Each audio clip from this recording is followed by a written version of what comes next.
Hello and welcome to YouTube channel Health Cube, the place where my mission is to motivate you to look at the bright side of the health.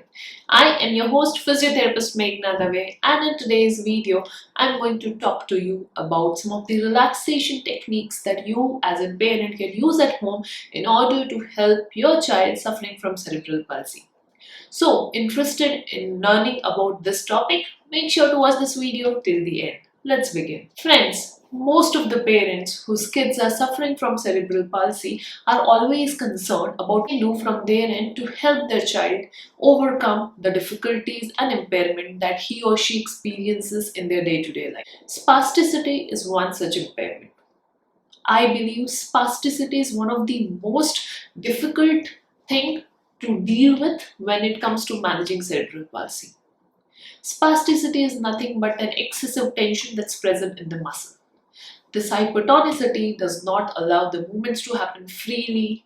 It leads to contracture and also sometimes pain in the limbs. This particular impairment not only is a troublesome thing for the child, but is also a big roadblock for therapists to achieve maximum recovery as possible. I always believe that 75% of the therapy of child can be done at home, and parents are the better therapists for their kids compared to therapists themselves. So, why to rely a lot on muscle relaxant Botox? So why not to add certain things apart from muscle relaxant medication or else Botox to help your child achieve a better level of muscle relaxation or else to reduce the level of spasticity. Even many research papers have shown that when relaxation practice is done on a regular basis along with the medication to achieve or else reduce muscle tone and spasticity is better and is helpful for kids to overcome spasticity related impairments. What are these methods? Let's have a look. So the first method to achieve muscle relaxation is therapeutic massage. Yes, massage has got many benefits, especially when it comes to achieving the goal of muscle relaxation.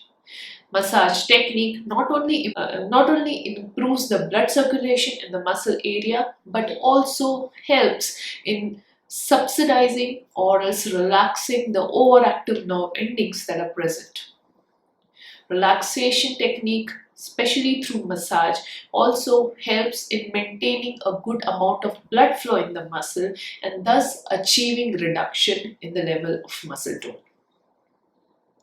Massage can be done starting from a newborn baby to a child who is from around 5 to 7 year old.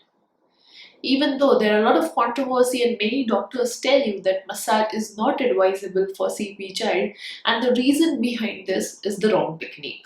Most of the time, the traditional way or else people who are not aware or else are not educated in the space of massage tend to do wrong massage techniques over the kids, which impacts or else hampers the situation of the child more than doing benefit. And that's why massage is usually said as no-no by the doctors or as therapists. But if massage is done in a scientific and right way, helps to achieve tremendous amount of relaxation. Massage technique should comprise of methods like effleurage, massage, stroking, as well as myofascial release. Myofascial technique is a technique which especially is helpful to get rid of all the trigger points and tight bands and knots that are formed in the muscle. It reduces the adhesions that are formed in the fascia and thus improves the mobility of the muscle and allows the movement to happen freely. Apart from massage, music therapy or else relaxation technique with the help of meditation is also a tremendously helpful way for a child who is suffering from cerebral palsy. If a child or as a kid is too small and do not understand the process of meditation, even an exposure to gentle music therapy every single day helps in reducing the level of overactive neurons and thus helps in reducing the level of spasticity. Music therapy or else calming music have a very good result when it comes to a child who is suffering from spasticity. Coming to the third method, and that is gentle passive range of motion exercises. Now, definitely this is not something new, every one of us practice. But again, when gentle passive range of motion is done in right way, is the only method with which you can not only achieve the benefits of muscle relaxation, but also helps in preventing muscle tightness, joint stiffness, and prevention of contracture. Hence, every parent should make sure that they do gentle passive range of motion exercises for their kid every single day. Gentle passive range of motion exercise are also beneficial as it can be done from all age groups, starting from a newborn baby to an adult who is say around 20 years, 25 years old. Gentle passive range of motion exercises are pain-free, are rhythmic, and thus also helps in improving the coordination of the child or as a person suffering from cerebral palsy. And the last method is progressive relaxation technique.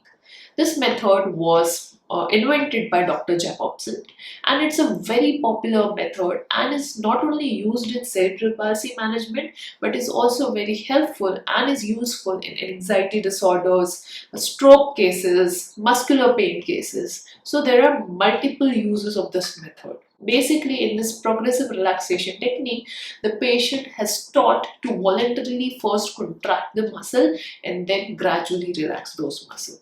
Even though this technique cannot be used for the kids who are smaller than 5 years of age because they cannot follow the methods of relaxation, but it's a very useful technique for adults or else teenagers who are suffering from cerebral palsy or else any kind of neurological disorder that involve muscle tightness or else hypertonicity of the muscle. So, today I spoke about these 4 methods. First, massage. Gentle therapeutic massage. Second method, music therapy or else meditation. Third, passive gentle range of motion exercise. And fourth, progressive muscle relaxation.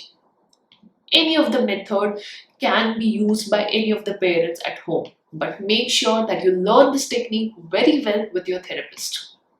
If you learn this technique well, you can apply it well and you can see the benefits by yourself. Remember, if you are able to relax your child to a certain extent, you will significantly see a level of improvement in your child. This improvement will not be a direct reduction in the symptoms or in the spasticity, but yes, this significant improvement would be in the level of spasticity or else in the level of overall well-being of the child. You cannot replace this with the entire treatment. But when this is added to the therapeutic regime, shows very good results. So feel free to reach out to me and I'll see you in another video.